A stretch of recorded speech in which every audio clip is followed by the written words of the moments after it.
கிறிஸ்துவில் பிரியமானவர்களே, ஆண்டவராக இயேசு கிறிஸ்துவின் நாமத்திலே உங்கள் யாவரையும் வாழ்த்தி ஆசீர்வதிக்கிறேன். இந்த நாளுக்கென்று தேவன் நமக்கு அருளி இருக்கும் ஜீவ வார்த்தை சங்கீதம் 62:11. தேவன் ஒரு தரம் விளம்பினார், 2 தரம் கேட்டிருக்கிறேன், வல்லமை தேவனுடையது என்பதே. என கேட்கிற தேவனுடைய பிள்ளைகளே, இந்த நாள் தேவன் தம்முடைய 2வது தொடுதலை வெளிப்படுத்துகிற ஒரு நாளாய் இருக்கிறது என்று நான் விசுவாசிக்கிறேன். இரட்டிப்பான வல்லமையின் நாள் என்று நான் நம்புகிறேன். இந்த ஒரே நாளிலே 2 காரியங்களை தேவன் தம்முடைய தீர்மானத்தின்படி உங்கள் வாழ்க்கையிலே நடப்பிக்க போகிறார் என்று நான் நிச்சயமாய் நம்புகிறேன். 11வது வசனத்தில் என்ன சொல்லப்பட்டிருக்கிறது என்றால், வல்லமை தேவனுடையது என்று எழுதியிருக்கிறது. 12ஆம் வசனத்திலே கிருபையும் உம்முடையது என்று எழுதியிருக்கிறது. எனவே வல்லமையும் கிருபையும் இன்று தேவன் உங்கள் வாழ்க்கையிலே வெளிப்படுத்தி தம்முடைய வல்லமையையும் கிருபையும் பெருக பண்ணி உங்கள் வாழ்க்கையை தேவன் இன்றைக்கு ஆசீர்வதிக்க போகிறார். வேதத்தில் இருந்து நாம் 3 சம்பவங்களை இந்த வார்த்தைக்கு ஆதாரமாய் நாம் தியானிக்க போகிறோம்.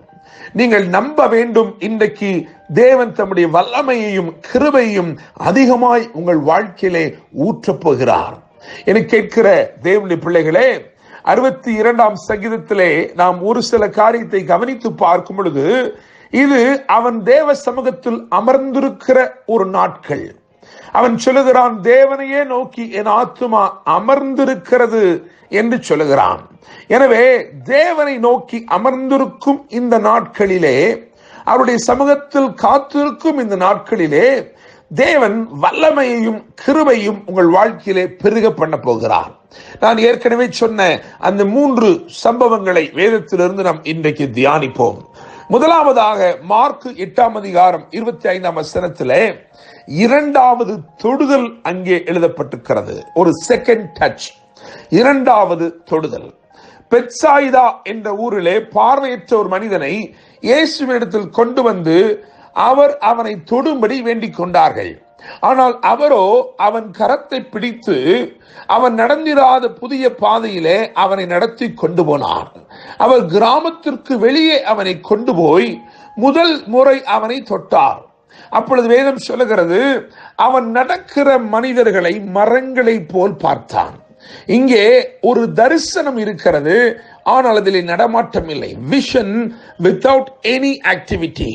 தரிசனம் இருக்கிறது, ஆனால் அதிலே ஜீவன் இல்லை.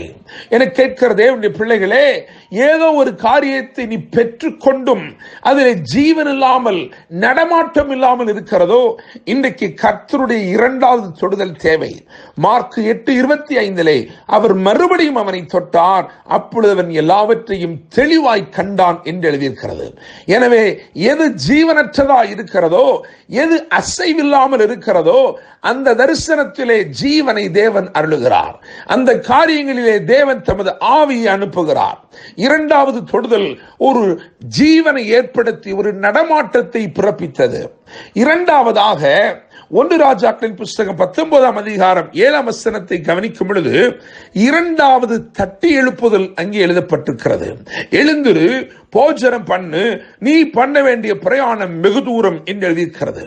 சூறை செடியின் கீழே சோர்ந்து போய் படுத்திருந்தவனை சந்திக்கும்படிக்கு தேவன், அந்த எலியாவை சந்திக்கும்படிக்கு தேவன் தம்முடைய தூதனை அனுப்பினார். எலியாவை காகங்களை கொண்டு போஷித்தவர் இப்பொழுது தூதனையே அனுப்பி போஷிக்கிறார். தேவனுடைய பிள்ளைகளே, அவன் முதலாவது ஒரு போஜனத்தை கொடுத்தான், அவன் அதை புசித்த பிறகு அவன் படுத்துக் கொண்டான் என்று எழுதியிருக்கிறது. எனவே 2வது முறை அவனை தட்டி எழுப்பி, எழுந்திரு, போஜனம் பண்ணு, நீ பண்ண வேண்டிய பிரயாணம் வெகு தூரம். இன்னைக்கு ஆண்டவர் உங்களை பார்த்து தீர்க்க தரிசனமாய் சொல்லுகிறார், நீ செய்ய வேண்டிய பிரயாணம் வெகு தூரம். தேவனுக்காக நீ செய்ய வேண்டிய பிரயாணம் வெகு தூரம். மாத்திரமல்ல, இதை பிரசங்கிக்கும் பொழுது உணர்கிறேன், ஒரு சிலருடைய வாழ்க்கையிலே ஒரு மரண பயம் இருக்கிறது.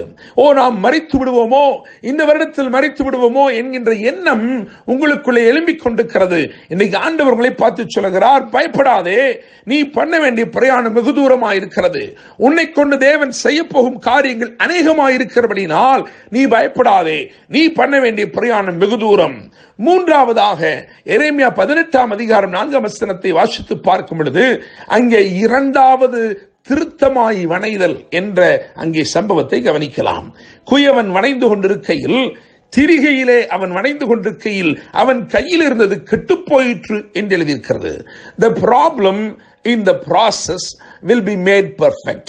என கேட்கிற தேவனுடைய பிள்ளைகளே, ஏதோ ஒன்றை துவக்கி அது தொடர்ந்து கொண்டிருக்கிற நேரத்தில் கெட்டுப் போயிருக்கிறது என்று சொன்னால் அதிலே திரும்பமாய் தன்னுடைய கரத்தை வைக்கப் போகிறார். அவருடைய ஞானம் அதை இன்னும் அழகாய், இன்னும் அதற்கு மெருகூட்டி, அதை எப்படி இன்னும் அழகாய், இன்னும் மேன்மையாய், இன்னும் மகிமையாய் நிறுத்த முடியுமோ அப்படி அவர் உங்கள் வாழ்க்கையில் இடைபட விரும்புகிறார். எனவே 3 காரியங்களை நாம் இன்றைக்கு தியானித்திருக்கிறோம். 2வது தொடுதல், 2வது தட்டி எழுப்புதல், 2வது திருத்தமாய் வணைதல். நான் நம்புகிறேன், விசுவாசிக்கிறேன், இன்றைக்கு தேவன் உங்கள் வாழ்க்கையிலே தம்முடைய வல்லமையையும் தம்முடைய கிருபையும் பெருக பண்ணி அற்புத அதிசயங்களாலே இன்று உங்களை அலங்கரிப்பார். நான் வாசித்த வசனத்தை திரும்பமாய் வாசிக்க விரும்புகிறேன். தேவன் ஒரு தரம் விளம்பினார், 2 தரம் கேட்டிருக்கிறேன், வல்லமை தேவனுடையது என்பதை கர்த்தர் இந்த வார்த்தைகள் மூலமாய் உங்களை ஆசீர்வதிப்பாராக. என்று அன்புடன் pastor Daniel Moses. God bless you.